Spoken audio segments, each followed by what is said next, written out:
Aqui neste túmulo está sepultado o corpo de Thales Machado. O túmulo fica na parte mais ao fundo do cemitério, distante alguns metros dos jazigos dos filhos.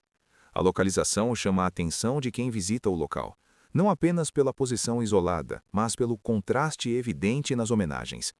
Apesar de Thales ter sido um homem respeitado e admirado em Itumbiara, integrante de um ciclo de pessoas influentes e bem-sucedidas da cidade, o túmulo dele reúne significativamente menos flores do que o dos filhos. Enquanto coroas se acumulam sobre o jazigo das crianças, com mensagens emocionadas de escolas, amigos e desconhecidos, no túmulo do ex-secretário as homenagens são mais formais e discretas. Outro ponto que repercute entre moradores é o fato de que Sara, esposa dele, não teria visitado o túmulo do marido desde o sepultamento, concentrando suas idas ao cemitério apenas no espaço onde os filhos foram enterrados. Thales tinha 40 anos, era engenheiro agrônomo e ocupava o cargo de secretário de governo municipal. Profissionalmente era visto como articulado, presente e estrategista. Participava de reuniões políticas, mantinha diálogo com empresários e lideranças locais e circulava com facilidade em ambientes de influência. Diversos moradores relatam que ele era alguém que cumprimentava todos, que tinha boa relação com servidores, comerciantes e autoridades. Não havia histórico público de comportamento agressivo ou instabilidade evidente. Essa imagem, consolidada ao longo dos anos, é um dos fatores que tornam o caso ainda mais perturbador para a população local. Nos dias que se seguiram à tragédia, a cidade mergulhou em um luto coletivo raramente visto. Escolas suspenderam aulas, comércios fecharam as portas em sinal de respeito e eventos foram cancelados. O silêncio tomou conta das ruas. Ao mesmo tempo, a circulação de informações desencontradas nas redes sociais intensificou a tensão. Surgiram boatos de que o pai de Sara teria sofrido um infarto ao chegar ao local do crime, o que foi negado por pessoas próximas. Criaram-se perfis falsos atribuídos à esposa, publicando declarações inexistentes. Também passaram a circular versões sobre desavenças políticas entre Thales e o sogro, igualmente desmentidas por quem convivia com a família. O ambiente de dor acabou sendo atravessado por uma onda de desinformação. A motivação do crime permanece envolta em especulações. Uma suposta traição foi mencionada por moradores como possível estopim, mas nenhuma confirmação oficial foi apresentada até o momento.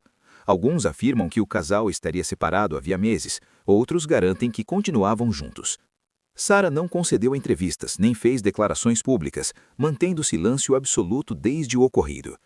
Esse silêncio para parte da opinião pública gerou questionamentos injustos, especialmente após vídeos do velório circularem nas redes com comentários sobre sua postura emocional. Especialistas lembram que reações ao choque extremo variam profundamente e que a ausência de choro não significa ausência de dor. Na noite do crime, segundo informações relatadas por pessoas que acompanharam a investigação inicial, Thales teria iniciado uma sequência de atos que demonstram planejamento e intenção de destruição total. Ele encharcou a casa com combustível, espalhando gasolina pelos cômodos. Em seguida, acendeu uma vela e a posicionou de maneira que, ao queimar completamente, pudesse alcançar o líquido inflamável e provocar o incêndio. A intenção, conforme reconstruções preliminares, era destruir o imóvel, eliminar qualquer vestígio material e transformar a residência em cinzas. Esse detalhe revela que não se tratava apenas de um ato impulsivo momentâneo, mas de uma escalada de violência acompanhada de tentativa de devastação completa do ambiente familiar. Antes que o fogo se alastrasse, porém, os disparos aconteceram. Thales utilizou uma arma de fogo e atirou contra os dois filhos. Miguel, de 12 anos, foi atingido e não resistiu. Benício, de 8 anos, também foi baleado e socorrido em estado gravíssimo, com morte cerebral posteriormente constatada. Após alvejar as crianças, Thales tirou a própria vida. Quando familiares chegaram ao local, a vela ainda queimava, mas não havia alcançado a gasolina a ponto de iniciar o incêndio. O fogo foi impedido a tempo, evitando que a casa fosse consumida pelas chamas. Ainda assim, o cenário já era irreversível. O impacto da notícia foi imediato. A cidade, que conhecia o secretário de governo como figura pública ativa, passou a confrontar uma realidade brutal. Pessoas que estiveram com ele horas antes relataram não ter percebido qualquer comportamento atípico. Comentou-se que naquele mesmo dia ele havia levado os filhos para atividades esportivas, mantendo a rotina aparentemente normal. Essa quebra abrupta entre cotidiano comum e desfecho violento alimentou a perplexidade coletiva. No cemitério, o contraste visual entre os túmulos simboliza essa divisão na memória social. O jazigo de Miguel recebe o dobro de coroas de flores, segundo visitantes. Mensagens destacam a inocência da criança, sonhos interrompidos e a indignação pela violência sofrida. Há desenhos deixados por colegas, cartas escritas à mão e pequenos objetos depositados como lembrança. No túmulo de Tales, embora existam homenagens, predominam mensagens protocolares e discretas. A separação física dos sepultamentos também chama a atenção.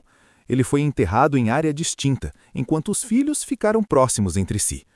Especialistas em comportamento apontam que crimes familiares desse tipo geralmente envolvem um conjunto complexo de fatores psicológicos, emocionais e contextuais. Contudo, nenhuma crise conjugal, nenhuma suspeita de traição ou desentendimento doméstico é capaz de justificar o assassinato de crianças. Esse é o consenso repetido por moradores, líderes comunitários e autoridades locais. A indignação maior concentra-se justamente na quebra do vínculo mais básico de proteção, o de pai para filho. Passadas semanas, o caso continua reverberando em Itumbiara. Conversas nas praças e nos estabelecimentos comerciais ainda retornam ao mesmo ponto.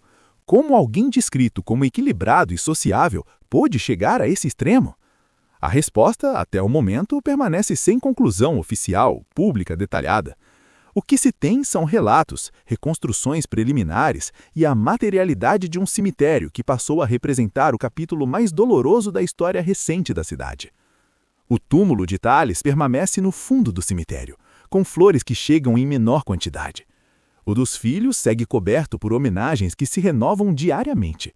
Entre esses dois espaços, separados por alguns metros de terra e silêncio, está a representação concreta de uma tragédia que transformou uma família, abalou uma comunidade inteira e deixou perguntas que talvez jamais sejam plenamente respondidas. Jonathan, o homem que se envolveu com Sarah, afirma estar arrependido e diz que o erro cometido mudou completamente o rumo da própria vida. Segundo ele, o relacionamento extraconjugal não destruiu apenas o seu casamento, mas também abalou profundamente a família dela. Ele admite que nada justifica a traição e que a decisão que tomou passou a consumi-lo todos os dias.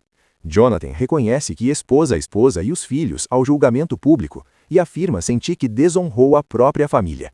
Além disso, declara carregar uma culpa constante pelo desfecho trágico que envolveu duas crianças e Tales. Agora, segundo suas próprias palavras, resta aprender a conviver com esse peso pelo resto da vida. Ele diz que, se pudesse voltar atrás, jamais teria colocado tudo a perder por um caso extraconjugal. Para ele, a lição é definitiva: trair não vale a pena. Enquanto isso, muitos se perguntam se existe espaço para perdão e se alguma reconstrução ainda é possível depois de consequências tão profundas.